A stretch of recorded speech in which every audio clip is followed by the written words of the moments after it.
dejado esta tarea, este tema que estaba en la inquietud de muchos de nosotros, y muy buena la introducción que nos hace nuestro pastor. Voy a ir directo a la enseñanza. Primera de Pedro, capítulo 3, versículo 7. Primera epístola del apóstol San Pedro, capítulo 3, versículo 7. El título lo hemos escuchado: pastora o esposa de pastor. Primera de Pedro 3:7. Vosotros, maridos, igualmente, vivid con ellas sabiamente, dando honor a la mujer como a vaso más frágil y como a coherederas de la gracia de la vida, para que vuestras oraciones no tengan estorbo. Este es un tema controversial, como mencionaba nuestro pastor, dentro de la cristiandad actual. Hay predicadores, hay youtubers o creadores de contenido que presentan su punto de vista como si fuera esto doctrina esencial, condenando como herejes a quienes no pensamos como ellos. Y quiero recalcar que esta es doctrina secundaria, esto de lo que yo voy a hablar. Es decir, de esto no depende la salvación. Sin embargo, como casa de oración tenemos una postura, es lo que mencionaba nuestro pastor. Y mi objetivo en esta enseñanza no es absolutamente tachar como hereje a absolutamente nadie. De hecho, el objetivo es pastoral. El objetivo es familiar. ¿Hay pastores aquí? Bueno, ese es el objetivo. Nuestro objetivo es pastoral, así que tengamos este objetivo. Hace tiempo comencé a estudiar este tema por varias situaciones que ocurrieron en torno a mi propio ministerio pastoral. Una de esas situaciones fue cuando escuchaba a algunos de nuestra congregación decirle pastor a mi esposa, y a otros corrigiéndolos, diciéndoles: no es pastora, se dice esposa de pastor. Yo escuchaba eso de fondo, ¿no? A veces creen como que uno no escucha, pero sí se escucha.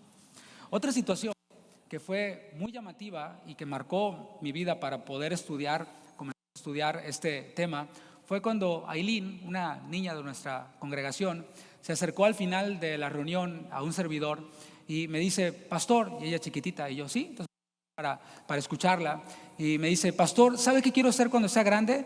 Y yo pensé que me iba a decir princesa, o pensé que me iba a decir, no sé, Dora la Exploradora. Y me dijo: quiero ser pastora. Bueno, me pareció tierno en el momento, ¿no? Me pareció muy tierno. Sin embargo, por otro lado, fue desafiante para mí, porque yo dije: ¿cómo voy a discipular a esa pequeñita? Por cierto, los niños que tenemos en nuestra iglesia se cuentan también, ¿eh? O sea, son también parte de nuestra iglesia. Jesús dijo: dejen a los niños venir a mí. Debemos verlos como futuros discípulos, no como una carga, no como una molestia, sino como futuros discípulos. Y me llevó a mí a desafiarme diciendo: pues ¿cómo voy a discipular a una niña como esta y a otras niñas que tengan ese deseo? La palabra dice que el que anhela obispado, buena obra desea. No está deseando ser bruja, ¿verdad? Desea hacer algo bueno, según la palabra de Dios. Acá yo le voy a enseñar a Aileen y a niñas como ella que para que eso ocurra, para que ella sea pastora, se tiene que casar y tiene que ser con un pastor. O sea, desde ahorita, mi hija, tienes que pensar que te vas a casar con un pastor. Es decir, su don depende del matrimonio, su don depende de otro hombre para que pueda comenzar a operar. Bueno, las respuestas se tienen que encontrar en la Biblia. Y mis prejuicios, o sea, yo puedo tener muchos prejuicios, seguramente usted también, pero las respuestas a estas preguntas y la manera en la que debemos de abordar este tema no debe ser con base en nuestros prejuicios, no debe ser con base en otras cosas, en la opinión de algún predicador, de un youtuber, de un meme que vi por allí. Creo que nuestra labor como pastores es perfeccionar a los santos para la obra del ministerio, como dice Efesios 4:12. Y esto va de acuerdo con la gran comisión que nos dejó el Señor Jesucristo en Mateo capítulo 28. Va de acuerdo con el mandamiento que el Señor nos dejó de orar al Señor de la mies. ¿Te acuerdas lo que dice Mateo 9:38? Orad al Señor de la mies para que envíe obreros a su mies. Es decir, nuestro deber dado por el Señor es orar para que el Señor añada obreros. Esta gran comisión requiere de obreros y nosotros, los pastores, debemos de habilitar a los obreros, no descartar obreros por su raza, por su clase social o por su género. Estamos llamados no a deshabilitarlos, sino a perfeccionarlos, capacitarlos. La gran comisión, mis hermanos, y ustedes estarán de acuerdo, queridos pastores, son expertos, saben más que yo del tema. La gran comisión es inclusiva. tanto para los receptores, es decir, para los que oyen el evangelio. Dice la palabra, Jesús dijo, prediquen el evangelio a toda criatura, ¿sí? O sea, es inclusiva para los receptores y también es inclusiva para los emisores de este evangelio, de este mensaje, de esta gran comisión. Esta tendencia a descartar a la mujer para el ministerio toma varias falacias. Una de ellas es lo que se conoce como la falacia por asociación. Por ejemplo, te lo pongo como ejemplo. Ponen en la portada de los videos, en el cover que le llaman, imágenes de mujeres pastoras que visten de forma provocativa. Y pueden poner este mismo título, pastora o esposa de pastor, y ponen la foto de una pastora vestida de forma provocativa, con ropa entallada o escotada, etc. Mujeres que tienen una actitud arrogante o que han estado envueltas en escándalos. Entonces, en ese mismo título pudiera estar una imagen como esas. Y ya así se da por hecho que todas las mujeres que asuman un rol de enseñanza, que todas las mujeres que asuman un rol de liderazgo son iguales a ellas. Sin embargo, como dije hace un momento, nuestra base para hacer doctrina, aunque sea doctrina secundaria, no debe ser la experiencia, en este caso la mala experiencia. Debe ser la voluntad de Dios revelada en su palabra. ¿Cuántos dicen amén? Bueno, que nos vamos poniendo de acuerdo. Así voy a comenzar poniendo una base bíblica en cuanto al ministerio de la mujer. Luego voy a poner o presentar las objeciones que algunos dan. Y finalmente voy a presentar algunos consejos prácticos, si el Señor me lo permite y me da el tiempo. Comencemos por el principio. ¿Qué estaba en la mente de Dios cuando creó al hombre? Cuando creó a la mujer también, varón y mujer. Aunque Adán fue creado primero, todos sabemos eso, tenía que empezar por algún lado de Dios, ¿no? O sea, Adán fue creado primero. Dice la palabra que ambos fueron creados a imagen de Dios. Y esto lo vemos en Génesis capítulo 1, versículo 27. Génesis 1, 27. Dice la palabra de Dios, y creó Dios al hombre a su imagen. A imagen de Dios lo creó. Subraya lo que viene adelante. Varón y hembra los creó. Los creó a varón y a hembra, imagen de Dios. En el inicio, aquí, esto que estamos leyendo, ahí había una igualdad santa. Ambos, varón y mujer, llevando la misma imagen de Dios y recibiendo también la misma autoridad para señorear. Y eso está en el versículo 28. Subraya esto. Y los bendijo Dios. ¿A quiénes? ¿Solo a Adán o a Adán y a Eva? Y los bendijo Dios y les dijo, fructificad y multiplicaos, llenad la tierra y, ¿qué dice después? Sojuzgadla y señoread. ¿A quién? ¿Solo a Adán o a Adán y a Eva? A ambos. Señoread en los peces del mar, en las aves de los cielos y en todas las bestias que se mueven sobre la tierra. Así que vemos aquí que en un principio Dios creó igualdad santa. Fue el pecado lo que introdujo una jerarquía insana. Dice Génesis capítulo 3, y vamos unas páginas más adelante, después de la caída es donde vemos esto. Dice Génesis 3:16, a la mujer dijo, multiplicaré en gran manera los dolores en tus preñeces, con dolor darás a luz los hijos, y tu deseo será para tu marido, y él se enseñoreará de ti. ¿Sí? Esta jerarquía, esta lucha de poderes, digamos que liderada o empezada por el varón, es por supuesto consecuencia del pecado. A lo largo de la historia se ha visto esta lucha. La mujer tratando de demostrar que es más capaz que el hombre y el hombre tratando de aplastar a la mujer. Y esto se ha visto a lo largo de la historia. Casi en todas las culturas históricas vemos el rechazo sistemático hacia la mujer. Pudiera pasar mucho tiempo hablando de ejemplos y de filósofos griegos, incluso rabinos judíos que hablan cosas feas de la mujer, la tratan como algo inferior o como alguien inferior. Pero voy a dar solo un ejemplo, el ejemplo de un sacerdote, de alguien que es considerado como padre de mucha de la teología que nosotros tenemos, y me refiero de Agustín de Hipona. Él escribió esto: es Eva la tentadora de quien debemos cuidarnos en toda mujer. No alcanzo a ver qué utilidad puede servir la mujer para el hombre si se excluye de la función de tener hijos. Esto escribió Agustín de Hipona, el abuelo del pensamiento reformado. Pero Dios siempre tuvo un plan de redención. siempre tuvo un plan de restauración para toda la humanidad, y esto incluye a hombres y a mujeres. Dios el Padre envió a su Hijo Jesucristo para restaurar al hombre y a la mujer al estado original, a como estaban antes del pecado. Y hay un elemento específico sobre la mujer. Si vamos a Génesis 3, versículo 15, Génesis 3:15, vamos a ver este elemento específico que se encuentra en las palabras de maldición que Dios profirió sobre la mujer. Perdón, no sobre la mujer, sino la serpiente. Génesis 3:15. Aquí hay una promesa muy relevante. Dice Génesis 3:15: y pondré enemistad entre ti y la mujer. Está hablándole a la serpiente. Y entre tu simiente y la simiente suya. Esta, o sea, la mujer, te herirá en la cabeza y tú le herirás en el calcañar. O sea, la herida que la serpiente le hizo a la mujer, tentándola, engañándola, haciéndola caer, era una herida únicamente en el calcañar, es decir, en el talón, comparada con la herida que la mujer le provocaría a la serpiente, una herida en la cabeza. ¿Por qué? ¿Cómo interpretamos esto? Bueno, todos sabemos que fue a través de una mujer, o fue una mujer, María, la que concibió en su vientre al Mesías, por obra del Espíritu Santo. Ese Mesías que le aplastó la cabeza a Satanás. Así Dios estaba prometiendo reivindicar a la mujer en Cristo. Digamos, en Cristo.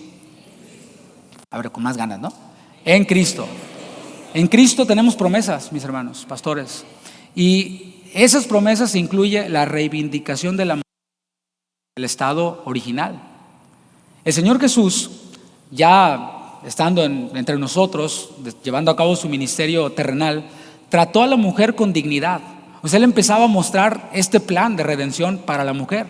Y hay muchos ejemplos de cómo, por ejemplo, la mujer samaritana, mujer que era desechada por la sociedad, por los muchos maridos y por su raza, o sea, era doblemente discriminada. El Señor Jesús la trató con dignidad. Vemos, por ejemplo, a aquella mujer sorprendida en el acto mismo de adulterio, la cual también fue tratada por el Señor con dignidad, a pesar de que no lo merecía. Es decir, las mujeres también son receptoras de la gracia. Y un ejemplo más que podemos tomar es el caso de Marta y de María. Se encuentra ahí en Lucas 10:42, no vamos a ir allí. Todos conocemos la historia. Y comúnmente nosotros decimos, no, es que Marta estaba afanada. No, momento. Marta estaba haciendo lo que le tocaba hacer en su cultura, que era servir, que era lavar vasijas, cocinar, atender a los niños.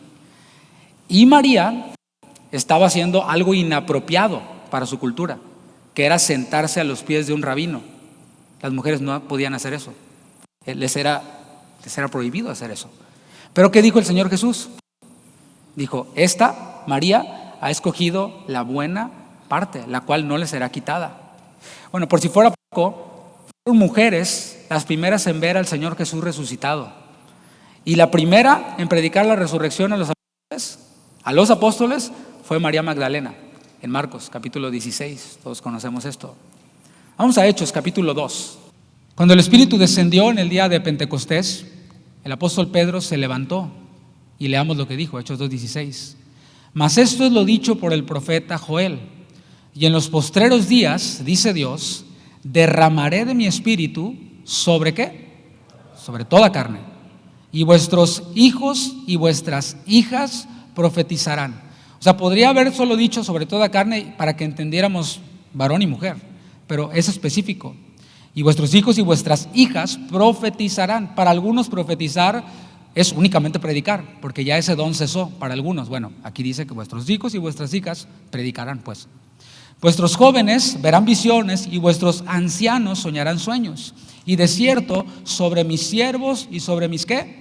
Siervas, en aquellos días derramaré de mi espíritu y profetizarán. ¿Te parece que está repitiéndolo? Sí lo está. Y aquí podemos ver cómo la obra de Cristo, precedida por la venida del Espíritu Santo, trajo restauración. Vamos a ver otra evidencia más en Gálatas capítulo 3. Recuerda, estamos poniendo la base desde el principio, pasando por la obra de Cristo, cuando el Espíritu descendió, y aquí ya en el desarrollo de la iglesia, en Gálatas 3, versículo 13. Vemos otra evidencia más de esta obra de restauración para la mujer, para el hombre también. Dice Gálatas 3:13, Cristo nos redimió de la maldición de la ley, hecho por nosotros maldición, porque está escrito: maldito el que es colgado en un madero, para que en Cristo Jesús la bendición de Abraham alcanzase a los gentiles, a fin de que por la fe recibiésemos la promesa del Espíritu. En este mismo contexto se encuentra otro texto bíblico, y está en el mismo capítulo, que complementa esta idea de que en Cristo estamos en un pacto con mejores promesas, en el que no hay divisiones. Unos versículos adelante, versículo 27, dice: porque todos los que habéis sido bautizados en Cristo, de Cristo estáis revestidos. Y esto incluye a varón y a mujer. Estamos revestidos de Cristo. Ya no hay judío ni griego, no hay esclavo ni libre, no hay varón ni mujer, porque todos vosotros sois uno en Cristo Jesús. En este nuevo pacto, las mujeres son coherederas, como leímos en Primera de Pedro, coherederas junto con los varones. Es decir, heredamos las mismas promesas, heredamos al mismo espíritu, según Gálatas capítulo 3, según Hechos 2, según Joel 2. Y ya en el desarrollo de la iglesia tenemos abundantes pruebas de mujeres sirviendo al Señor, ejerciendo sus dones espirituales. Tenemos a mujeres como Febe, diaconisa en Cencrea, que se encuentra en Romanos 16.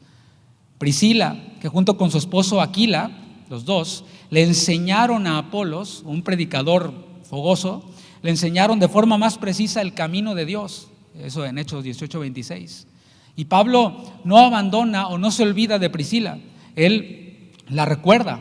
Y de hecho, cuando es mencionada primero Priscila y luego Aquila.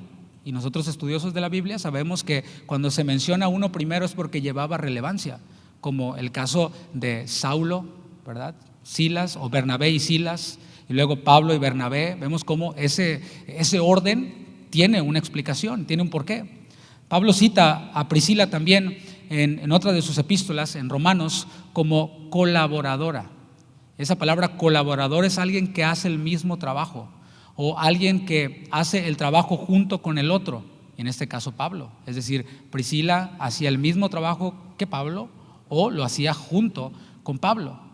Además de que había una iglesia en la casa de Priscila, y por lo general, los que estudiamos la historia de la iglesia, sabemos que el que abría su casa para que se oficiaran las reuniones, los cultos, era el encargado o el pastor de la iglesia. Tenemos también a Junias, la mujer apóstol de Romanos 16:7, destacada entre los apóstoles.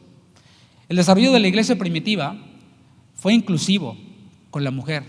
De hecho, en 1 Corintios 11:5 vemos a mujeres ejerciendo el don de profecía. Claro, porque si en Hechos 2 dijo que vuestros hijos y vuestras hijas profetizarán, pues en la epístola a los Corintios, que habla y enseña acerca de los dones, por supuesto que veremos a mujeres ejerciendo este don de profecía en la iglesia. Si el Espíritu Santo se derramó también sobre la mujer, porque sí se derramó también sobre la mujer, ¿verdad? Sí. Bueno, si también se derramó sobre la mujer, si la dotó de dones espirituales igualmente que el varón, si esos dones espirituales son dados por Cristo, por el Espíritu, para bendición de la iglesia, ¿qué nos hace pensar que Dios no pueda usar a una mujer como pastora? A continuación vamos a analizar algunas objeciones, porque yo sé que ya las tiene listas. Vamos a analizar esas objeciones que se dan para censurar el pastorado femenino. No estoy diciendo únicamente que la mujer predique y enseñe, estoy hablando del pastorado femenino. Ese es el título de mi enseñanza. Bueno, la primera objeción al pastorado femenino que voy a presentar es la siguiente: la única pastora en la Biblia es Raquel, y era pastora de ovejas. ¿Cuántos la han escuchado esa? Uy, con esa nos dan durísimo, ¿verdad? Los que no creen en esto. Podemos responder así: todos los pastores que aparecen en la Biblia eran pastores de ovejas. A ninguno se le da el título de pastor como lo vemos ya en el Nuevo Testamento, de forma literal. Siempre que el Nuevo Testamento habla de pastores, lo hace de forma general, ¿sí? Es una referencia a un grupo de personas y no está limitado a un género específico. Si no, hagamos nuestra búsqueda cada quien. La siguiente objeción al pastorado femenino es esta: el pastorado masculino es el que sigue el orden que Dios estableció, porque el varón fue formado primero y es la cabeza. Bueno, aquí se está tomando una analogía de la iglesia de forma literal. O sea, se está tomando una analogía para aplicarse en su totalidad. Todos nosotros sabemos que cuando en la Biblia vemos que se habla de la iglesia, se utilizan varias analogías. Por ejemplo, tenemos la analogía de la construcción, pero no todo lo de la construcción le aplica a la iglesia. Por eso Pablo tiene que utilizar, por ejemplo, la analogía de la labranza, pero no todo lo de la labranza le aplica a la iglesia. Por eso Pablo utiliza la analogía de la familia, pero obviamente no todo lo de la familia le aplica a la iglesia. Es únicamente para resaltar ciertos puntos. Además, si utilizamos de forma total la analogía de la familia para hacer iglesia, tendríamos un problema, porque ya hemos visto que Dios reparte dones por igual a varones y a mujeres. Entonces el problema no está en la Biblia, está en nuestra perspectiva, quizás en nuestros prejuicios o en las falacias a las que hemos sido expuestos. Hay mujeres, por ejemplo, y ahí está uno de los problemas. Hay mujeres que le entregan su soltería al Señor para servirle. ¿No te parece eso maravilloso? A mí me parece honroso el que una mujer diga: yo no me voy a casar, mi esposo va a ser el Señor, en esa analogía, ¿no? Voy a dedicarle mi soltería al Señor. Bueno, ¿acaso ellas están excluidas del llamado pastoral por no tener un esposo? O sea, si decimos que únicamente la pastora es la esposa del pastor, entonces las mujeres que le entregan su soltería al Señor, ¿qué pasa con ellas? Primero los Corintios 11:10. Por lo cual la mujer debe tener señal de autoridad sobre su cabeza por causa de los ángeles. Pero en el Señor ni el varón es sin la mujer, ni la mujer sin el varón. Entonces ahí pudiéramos decir, no, si el varón no está casado, como dicen algunos, no puede ser pastor. Y ya nos metemos en un lío, ¿no? Por no ver las cosas desde el principio. Porque así como la mujer procede del varón, también el varón nace de la mujer. Pero todo procede de Dios, que es quien dio a Cristo, es quien reparte dones. La Biblia ofrece una respuesta práctica. Todos debemos estar bajo autoridad. ¿Alguien dice amén? Todos, tanto varones como mujeres, debemos estar bajo autoridad. No tenemos autoridad automática solo por ser varones. ¿Me explico? O sea, no solo porque soy varón ya tengo autoridad. No, la autoridad procede de la palabra de Dios. Por eso dice la palabra: someteos los unos a los otros en el temor de Dios, ¿sí? O sea, la autoridad es la palabra, no es el varón, sino la palabra. Si la mujer casada debe ejercer sus dones, debe estar primeramente sujeta a Dios, luego a su marido, si la mujer es casada. Debe estar sujeta a su autoridad espiritual, si es soltera. Debe ejercer sus dones en sujeción a la autoridad correspondiente. Ninguno estamos exentos de someternos a la autoridad, ninguno. Y el que piensa, pues la verdad se mete en serios problemas, ¿no? El que piensa que no debe estar bajo autoridad. La siguiente objeción es que el Señor Jesucristo no eligió a ninguna mujer para ser apóstol. ¿Han escuchado esa? El Señor Jesús no escogió a ninguna mujer, solo a varones. Ok, bueno, entonces sigamos la misma lógica. El Señor Jesús no escogió sino solo a judíos para ser apóstoles, solo a gentiles. Entonces ya quedamos excluidos todos, porque no conozco a nadie que sea judío aquí de cepa. ¿Me explico? Por supuesto que hay versículos que se usan como la regla infalible para objetar el pastorado femenino. Vamos a lidiar con ellos. 1 Timoteo 3, versículo 2.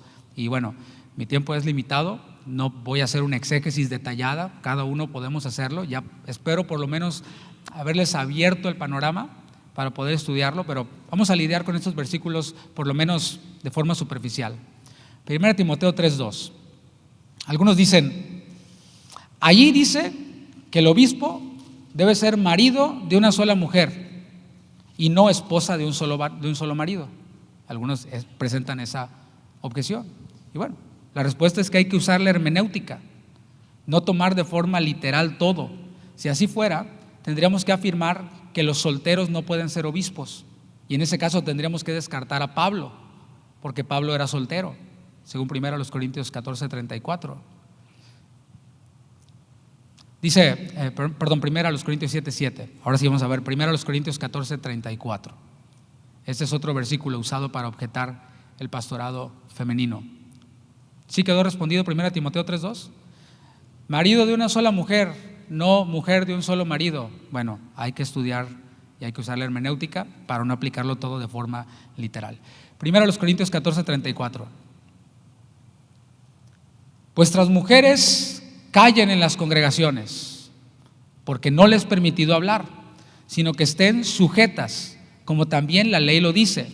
Y si quieren aprender algo, pregunten en casa a sus maridos, porque es indecoroso que una mujer hable en la congregación. Ese es el otro texto que algunos utilizan para censurar al pastorado femenino, incluso la enseñanza de la mujer. Bueno, si la intención de Pablo hubiera sido que la mujer no participara en la reunión, ni siquiera hablando, o sea, cuando yo diga, ¿cómo están? Bien, la mujer no puede decir, ¿cómo están? La mujer, ¿verdad? Así.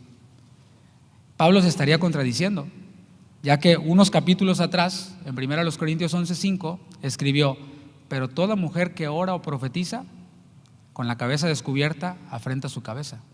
Entonces, ¿cómo va a orar y a profetizar y estar en silencio al mismo tiempo? Ese es el problema que presenta este texto si lo tratamos de aplicar de esta manera.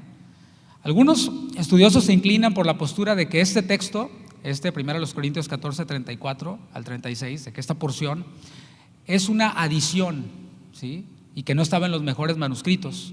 Además, al final del versículo 34 dice, como también la ley lo dice, y no encontramos en la ley nada que diga esto. Sin embargo, aun si fuera así, el texto está en el canon y tenemos que lidiar con él. Lo que sí es un hecho es que es imposible que Pablo se contradiga a sí mismo. ¿Cuántos están de acuerdo en eso? O sea, es imposible que Pablo se contradiga y que diga la mujer se calle y luego diga toda mujer que ora o profetice, por fin, que se calle o que ore y profetice. O sea, no puede contradecirse Pablo. Y para poder volver al estado original de Joel 2, Hechos 2, Gálatas 3, pues no podría estarse contradiciendo. Por tanto, tenemos que buscar una explicación. Es muy probable que Pablo está citando una enseñanza rabínica que se había tomado como una ley, ¿sí? Todos sabemos eso, ¿no? Que habían enseñanzas rabínicas que ya se aplicaban como ley. Y bueno, es muy probable que eso estaba ocurriendo. Y esta ley decía que las mujeres no podían hablar en las reuniones. Y luego de citar esta frase rabínica, Pablo hace una reprensión a los corintios en el versículo 36. ¿Acaso ha salido de vosotros la palabra de Dios o solo a vosotros ha llegado? O sea, algo así como, ¿qué les pasa? ¿Por qué van a prohibir a las mujeres de que hablen en la reunión como enseña esa ley rabínica? Todos pueden profetizar, pero háganlo en orden, como dice al final del capítulo. Vamos a ver otro versículo usado para objetar el pastorado femenino. 1 Timoteo 2, versículo 11. La mujer aprende en silencio con toda sujeción, porque no permito a la mujer enseñar ni ejercer dominio sobre el hombre, sino estar en silencio. Bueno, para interpretar estos textos y toda la Biblia es necesario hacer uso de una buena hermenéutica, o sea, estudiar lo que está alrededor, lo que está antes, lo que está después. Esta epístola fue escrita a Timoteo porque había una problemática en Éfeso. Por eso le escribe así desde el principio, ¿no? Te rogué que te quedases en Éfeso porque habían problemas, ¿no? Y en Éfeso, si conocemos el contexto cultural, vamos a darnos cuenta de que en Éfeso había un matriarcado por la influencia de la diosa Diana. Habían mujeres que estaban siendo engañadas, mujeres de la iglesia, engañadas por maestros desviados de la verdad. Por eso, de forma temporal, el apóstol Pablo hace una restricción a las iglesias de esa región. Las mujeres de allí debían sentarse, así como María, escoger la mejor parte, sentarse, aprender y luego poder enseñar. Porque para poder enseñar primero tenemos que aprender. Pero si ellas estaban desinformadas porque su cultura no les permitía o porque tenían muchas otras cosas en la cabeza, pues no podían enseñar. Y eso aplica para varones y para mujeres. O sea, no vamos a subir a un varón a predicar sin que se haya preparado o haya aprendido primero, sin que haya pasado un tiempo allí sentado. Eso es lo que debía pasar con las mujeres. Aparte, vemos en el texto, no permito a la mujer enseñar ni ejercer dominio. Esa palabra ejercer dominio no es la palabra que usualmente se utiliza para hablar de autoridad, sino que es la palabra autenteo. O sea, dice la palabra que nos ha dado autoridad a todos los creyentes, y esa es la palabra exousia. Pero aquí no se usó exousia, se usó autenteo, que significa actuar de forma independiente, por cuenta propia, usando la violencia. Entonces no permito a la mujer enseñar ni actuar de forma independiente. Eso es lo que significa ejercer dominio. Pero eso también aplica para el varón, ¿no? No permito a la mujer enseñar ni actuar por cuenta propia de forma violenta. Eso tampoco se le permite a ningún varón. Esto es consistente con la palabra que rechaza la rebelión, que rechaza la insubordinación. Versículo 13, porque Adán fue formado primero, después Eva. Y aquí Pablo cita que Adán fue formado primero, no para establecer superioridad sobre la mujer, sino porque habían enseñanzas de los gnósticos, se estaba formando el gnosticismo.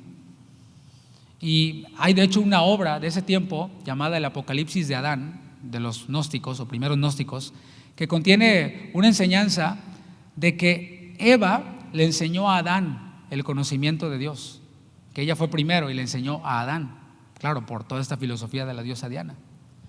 Versículo 14, y Adán no fue engañado, sino que la mujer, siendo engañada, incurrió en transgresión. Y esto también se toma, yo lo he escuchado, de hecho, incluso de entre nosotros, de algunos de entre nosotros, ¿no? No, es que ya ves que la mujer es así, ya ves que la mujer es chismosa, por eso no puede ser pastora. Yo he escuchado de algunos, ¿no? No digo quién. No, es que ya ves que la mujer es muy emocional. No, ya ves que la mujer, y como que, y utilizan esto. Adán no fue engañado, sino la mujer. Y es que hay un estigma en contra de las mujeres, de que ellas son más propensas al engaño. Y bueno, pues las mujeres a veces también se dejan poner este estigma, ¿no? O cooperan a lo mejor para que se crea esto. Pero la verdad, siendo objetivos, todos somos propensos al engaño. O sea, aquí dice que la mujer fue engañada, ¿no? Que Adán no fue engañado, pero que la mujer fue engañada. Pero en 2 Corintios 11:3, Pablo le habla a toda la iglesia de Corinto y les dice: pero temo que como la serpiente con su astucia engañó a Eva, vuestros sentidos sean de alguna manera extraviados de la sincera fidelidad a Cristo. Y allí no solo le habló a la mujer, les habló a todos, varones y mujeres. O sea, no solo la mujer es propensa al engaño, todos somos propensos al engaño. Si somos honestos, lo vamos a reconocer. Allí Pablo estaba escribiendo a la iglesia de Dios en Corinto, cuando les dice: temo que como con la serpiente con su astucia engañó a Eva, vuestros sentidos sean de alguna manera extraviados de la sincera fidelidad a Cristo. Estaba escribiendo a los santos, hombres y mujeres de Corinto que profetizaban. Y no podemos tomar de forma literal, por ejemplo, 1 Corintios 14, 34 al 35, y no tomar de forma literal, por ejemplo, el mandamiento de que la mujer debe orar con la cabeza cubierta, con velo. ¿Me explico? O sea, no se puede tomar de forma literal, esto sí, esto no. No, tenemos que interpretarlo todo a la luz de toda la Escritura. No podemos tomar de forma literal 1 Timoteo 2:11 y decir: la mujer no debe ejercer autoridad sobre el varón, no debe enseñar. No podemos tomar de forma literal eso y no tomar de forma literal el versículo 15 de este capítulo 2 de 1 Timoteo, que dice: pero se salvará la mujer engendrando hijos, si permaneciera en fe, amor y santificación. Tomo de forma literal que no enseñe ni ejerza dominio, esta no puede ser pastora, y luego se salvará engendrando hijos. ¿Eso no lo tomo de forma literal? Claro que no, porque la salvación no es por engendrar hijos. Si no, la abuelita de mi esposa estaría súper en la gloria porque tuvo 20. ¿De verdad? La salvación no es por engendrar hijos, es por la fe en Cristo Jesús. Entonces tenemos que buscar el contexto y tenemos que no tomar de forma literal todo. Un argumento más que usan algunos para objetar el pastorado femenino es el siguiente: la esposa de pastor no es pastora, así como la esposa del doctor no es doctora. ¿Se han oído ese también? Sí, es muy común. Y bueno, es cierto en parte, pero por otro lado, si somos objetivos, vamos a saber que hay muchas parejas de doctores. Yo conozco a muchos. ¿Usted conoce alguna pareja donde los dos son doctores? O sea, hay doctores que tienen la vocación, que tienen la preparación, y su esposa también tiene la vocación y tiene la preparación, y los dos ejercen pues la medicina sin ningún problema, sin ninguna objeción. Es más, el pastor me platicaba el otro día de pareja que conoce él, que ella es jefa en el hospital de su esposo, que es médico, y él no es jefe, ella sí. O sea, entonces este argumento pues cae por su propio peso, ¿no? Para ir respondiendo a la pregunta de esta enseñanza, que ya se me está terminando el tiempo. La pregunta es, ¿pastora o esposa de pastor? Bueno, la respuesta es individual.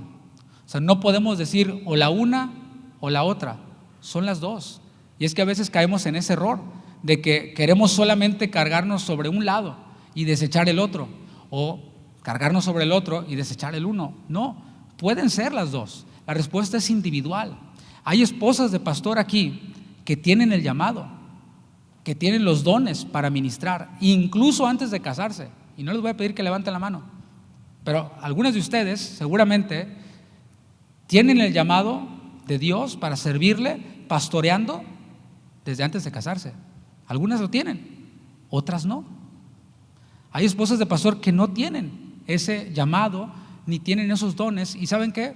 No es pecado, porque la palabra dice que el Espíritu reparte como Él quiere, a cada uno en particular, como Él quiere. O sea que si no tienes ese llamado, esposa de pastor, ni tienes esos dones para servir pastoreando, tampoco es pecado, no pasa nada, no tienes que. Pero eso, el hecho de que no tengas ese llamado ni esos dones, no te excluye de ser maestra de bien, como dice la palabra. No te excluye de ser de buen testimonio para los creyentes, porque cada mujer que está casada con un pastor es primeramente una hija de Dios, ¿sí o no? O sea, si tú estás casada con un pastor antes de ser pastora o esposa de pastor, eres hija de Dios. Entonces, como hija de Dios, has recibido dones, has recibido ministerios, has recibido operaciones, como dice 1 Corintios 12, del 4 al 6. Esa manifestación del Espíritu te fue dada para provecho, la que sea, te fue dada para provecho, no para enterrarla. Y por cierto, algo que cabe recordar, creo que antes de meternos a cualquier discusión de que si la mujer puede ser pastora o no, antes de entrar a cualquier discusión como esa, deberíamos de recordar que el pastorado no es una posición de superioridad. ¿Qué tal? Ya nos quedamos pensando, ¿verdad? O sea, ser pastor no me pone a mí como mejor que nadie. Ser pastor no es eso. Ser pastor es un llamado a servir a los demás. Esa es la diferencia. Entonces, es que si va a ser pastor y que me va a mandar, no, es que recuerda cuando Jesús les enseñó a sus discípulos cómo servir. Les dijo, el mayor de ustedes, el que quiera ser mayor de ustedes va a ser el que va a servir a los demás, y lavó los pies de sus discípulos. Así que nosotros los pastores no estamos llamados a ponernos por encima de la grey, sino estar entre la grey, sirviendo. Eso somos nosotros, no somos mejores que nadie. Así que antes de meternos a cualquier diálogo, pues pensemos en esto. Si vemos el pastorado así como servicio, no vamos a tener problema en reconocer la gracia, el don de Dios para una mujer, para que sea pastora. Si lo vemos como servicio, ¿verdad que ya no hay mucho problema? La responsabilidad de cada pastor es gobernar nuestra propia casa. De hecho, de esto va todo este congreso. Porque, como dice la palabra, si no gobernamos nuestra propia casa, ¿cómo vamos a cuidar de la iglesia de Dios? Y nuestras esposas son nuestras primeras ovejas. Voltea a ver a tu ovejita ahí, dile, mira qué bonita te ves. ¿Sí? Nuestra esposa es nuestra primera oveja, pastores. Voy a dar algunos consejos finales para todos. El primer consejo es este, y lo digo en amor, de verdad, como siervo, no para, yo les voy a dar consejos, no, como siervo, de acuerdo a lo que el Señor me ha enseñado en la palabra, lo que he buscado, lo que he aprendido de ustedes también. El primer consejo es, no forcemos a nuestras esposas a hacer algo para lo que no están llamadas a hacer. Ese es el primer consejo, y creo que vale la pena atesorarlo en nuestro corazón.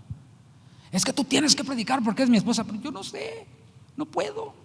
No recibí el don, no tengo el llamado, pero soy fiel en otra cosa, de pronto en administrar, ahí soy buena, ahí me muevo como pez en el agua. Este principio lo aplicamos en la iglesia en cuanto a los dones. No podemos poner al que tiene don de misericordia a administrar, ¿verdad que no? Porque va a regalar todo. Cada uno en su don, ¿me explico? Igual, nuestra esposa, es que eres mi esposa y tienes que predicar porque la pastora Paola y la pastora Vicky predican, tú también tienes que predicar, pero yo no sé, cada uno funcione en el cuerpo como es en el cuerpo, ¿no? El miembro que sea en el cuerpo. Así que no forcemos a nuestras esposas a hacer algo para lo que no están llamadas a hacer. Y creo que ese error todos lo hemos cometido en algún momento. Y a lo mejor ese error ha servido para que nosotros rechacemos esta verdad bíblica de que Dios reparte dones, operaciones, ministerios a todos por igual. Y entonces, para tratar de librarnos de eso, acudimos a estas objeciones. No pongamos a nuestras esposas a predicar si no están capacitadas, porque a lo mejor sí tienen el llamado, pero como enseñaba el pastor Guillermo en la primera enseñanza, automáticamente queremos poner a nuestra familia, nomás porque son nuestra familia, sin verificar si están habilitados o no para hacer las cosas. No, primero permitámosle que Dios trate con ella, que Dios le hable, que se preparen para que puedan entonces enseñar si es que tienen el don. No le exijamos, este es otro consejo, no le exijamos a la iglesia que le llame pastora a nuestra esposa, y con todo respeto lo digo, si ellas no tienen una conducta cristiana, si son inconstantes, si son inmaduras, si son murmuradoras. No podemos hacernos partícipes de pecados ajenos y exigir a la iglesia que le llame pastora a nuestra esposa si tiene esa conducta, solo porque son nuestras esposas. Tal vez, pastor, amado, tal vez tu esposa no tenga el llamado ni los dones para ser pastora, pero lo que sí es seguro es que es tu ayuda idónea. Eso es lo que es seguro. Es tu compañera. Eso viene en el matrimonio. Es nuestra ayuda idónea, es nuestra compañera. Así que no le impidas que te acompañe solo porque no tiene el llamado de ser pastora, porque a lo mejor no lo tiene, ni el llamado, ni los dones. Entonces tú te quedas ahí en la casa cuidando chamacos. Yo me voy solo al ministerio, o a visitar, o a esto, aquello. No hagamos eso. ¿Saben por qué? Porque para la iglesia, y aquí está parte de nuestra iglesia, para la iglesia es una bendición ver a nuestra esposa junto a nosotros, y ellos están observando, y somos un ejemplo de cómo la tratamos, de cómo, si le abrimos la puerta, somos un ejemplo. O sea, todo el tiempo nosotros estamos en modo enseñar cuando estamos delante de la congregación. Por eso estos eventos son maravillosos, ¿no? Porque podemos relajarnos un poquito, ¿verdad? Entre nosotros, no para ser carnales, pero sí para no tener que estar con esa presión. Tampoco podemos estorbar a nuestras esposas para que hagan lo que Dios les ha llamado a hacer, por otro lado. Por un lado, no podemos obligarlas, no podemos exigir a la iglesia que les llame pastoras, pero por otro lado tampoco podemos estorbarles para que hagan lo que el Señor les llamó. Si Dios les dio dones a nuestras esposas, démosles su lugar a ellas, equipémoslas para servir, así como a cualquier otro miembro de nuestra iglesia que tiene dones, que le ves un llamado y dice, ¿sabes qué? Le voy a dar la oportunidad, lo voy a formar. Bueno, también a nuestra esposa, formémosle, sin impedirle. Corrijamos en amor todo lo deficiente que puedan tener en esta formación. Así como Pablo le dijo a Timoteo, yo quiero decirles a ustedes, mujeres, como Pablo le dijo a Timoteo, ninguno te menosprecie por ser joven, yo te puedo decir hoy, ninguno te menosprecie por ser mujer. Vamos a tener también la oportunidad para formar a otras jóvenes. Por eso es importante que sepamos que nuestra esposa es nuestra primera oveja, porque con ella, lo que hagamos con ella va a reflejar lo que vamos a hacer con otras Ailines, como la niña de nuestra iglesia, o otras jovencitas que vengan. Y yo no sé tú, pero yo quisiera que otras personas, sobre todo las de nuestra congregación, puedan decir, mi pastor en mi iglesia nos dan oportunidad a nosotras, las mujeres, para que podamos desarrollar nuestros dones. No nos ponen limitaciones, ¿sí? No estoy diciendo que no estemos bajo autoridad, todos dije que tenemos que estar bajo autoridad, lo dice la palabra. Vamos a tener la oportunidad de formar a otras jóvenes si tienen ese llamado, y la forma en la que nosotros discipulemos a nuestra esposa va a ser una inspiración para ellas, o va a ser un desánimo para ellas. No, pues mi pastor no le da chance. Un último consejo: no permitamos que nuestra esposa usurpe nuestra autoridad, ¿sí? Eso es un consejo también muy importante. Fíjate cómo estoy tratando de cubrirlo todo, lo más que puedo. Hay casos en los que el pastor se hace un ladito y deja todo en las manos de ella, de la esposa, le deja todo el trabajo a ella, y no debe ser así. Todo debe funcionar en orden. Estoy hablando a parejas, matrimonios de pastores. Enseñemos a nuestra esposa para que consulte primero con nosotros, igual como lo hacemos con otros líderes, con otros hermanos. Mira, antes de tomar una decisión, primero consulta conmigo, pongámonos de acuerdo y luego ya comunicamos la decisión. No, mucho menos nos estemos poniendo de acuerdo enfrente de la iglesia, ¿no? Y no, yo te dije, no, yo te dije. O sea, eso se ve muy mal. Enseñemos a nuestra esposa que nos honre delante de los hermanos, al mismo tiempo que nosotros le honramos a ella. Modelemos esta honra mutua. Leo de nuevo 1 de Pedro 3:7. Vosotros maridos, igualmente, vivid con ellas sabiamente. Pastor, vive con ella sabiamente, vivamos con ellas sabiamente, dando honor a la mujer, ese honor que el Señor Jesucristo nos dio a todos a través de su Espíritu, como cantábamos hace un momento, dando honor a la mujer como a vaso más frágil. Sí, es diferente por diseño a nosotros, ¿sí? Y como a coherederas de la gracia de la vida. Es diferente por diseño, pero es igualmente heredera que nosotros. ¿Para qué? Para que vuestras oraciones no tengan estorbo. Hay mujeres, sin duda, que son rebeldes, ocupando los púlpitos. Y bueno, no voy a hablar de eso. Las redes están llenas de esos ejemplos. Es verdad, pero esa no es razón para censurar a todas las mujeres. Porque así como hay mujeres como las que cité al principio, también hay mujeres piadosas, como la mamá de Juan Wesley, por ejemplo, ¿sí? Una Susana Wesley. O sea, también hay mujeres piadosas. Y así como hay mujeres rebeldes, también hay varones rebeldes ocupando los púlpitos. Y no por eso vamos a censurar a todos los varones. Hay mujeres que se dejan llevar por los sentimientos, es verdad. Es que la mujer es muy sentimental, sí, es verdad. Pero también hay hombres que se dejan llevar por los sentimientos. Y no por eso vamos a descartar a todos los hombres. Todos, hombres y mujeres, debemos dejarnos transformar. Debemos ser obreros fieles en aquello que el Señor nos llamó a hacer. Termino recordando que el Señor nos dio una gran comisión. Este es mi cierre. El Señor nos dio una gran comisión. Vayan y hagan discípulos a todas las naciones, bautizándolos en el nombre del Padre, del Hijo, del Espíritu Santo. El Señor nos dejó esta gran comisión, y para realizar esta gran comisión se necesitan obreros. Así que nosotros, te invito a que seamos de los que añadimos obreros, no de los que discriminamos obreros, no de los que descartamos obreros.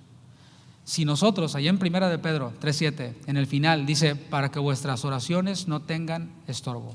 Si nosotros no honramos a la mujer, principalmente a nuestra esposa y a las mujeres, si no las tratamos como a vaso frágil y como a coherederas, nuestras oraciones, según la palabra, van a tener estorbo.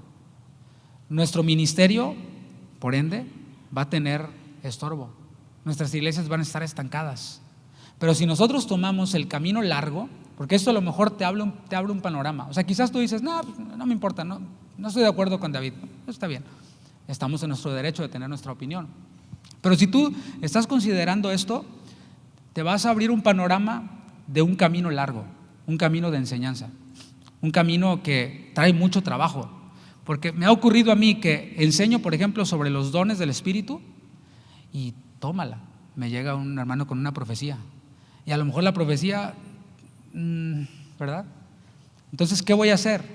Voy a decir, no, eso de los dones no está vigente. O voy a apagar eso, voy a hacerme como que no sé nada, o voy a tomar el camino largo, como hizo Pablo, y enseñar, y dejar que se den y corregir, y dejar que se den y corregir e ir mejorando. Bueno, esto del tema del ministerio de la mujer es similar. Cuando nosotros nos abramos, cuando nosotros empecemos a enseñar esto, vamos a tener mucho más trabajo, vamos a tener mucho más que corregir, deficiencias que corregir, pero yo creo que vale la pena. Si queremos ver bendición, si queremos ver crecimiento en nuestras familias, en nuestras iglesias.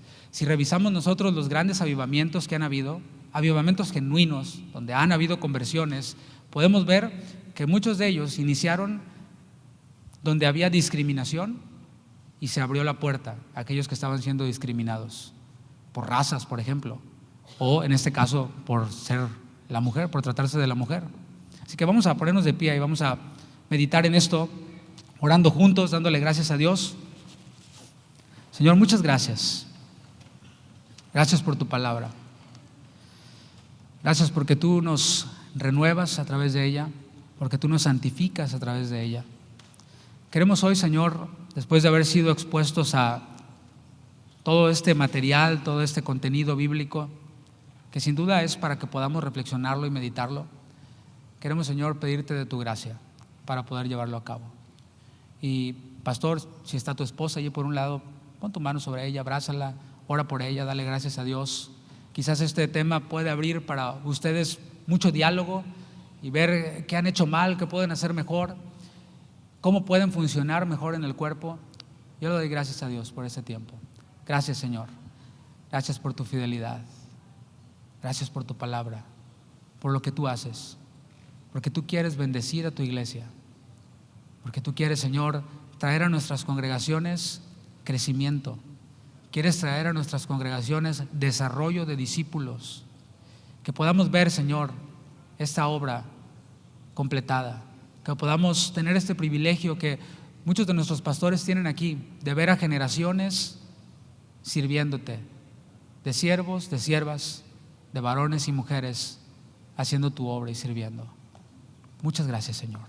En el nombre de Jesús. Amén. Amén.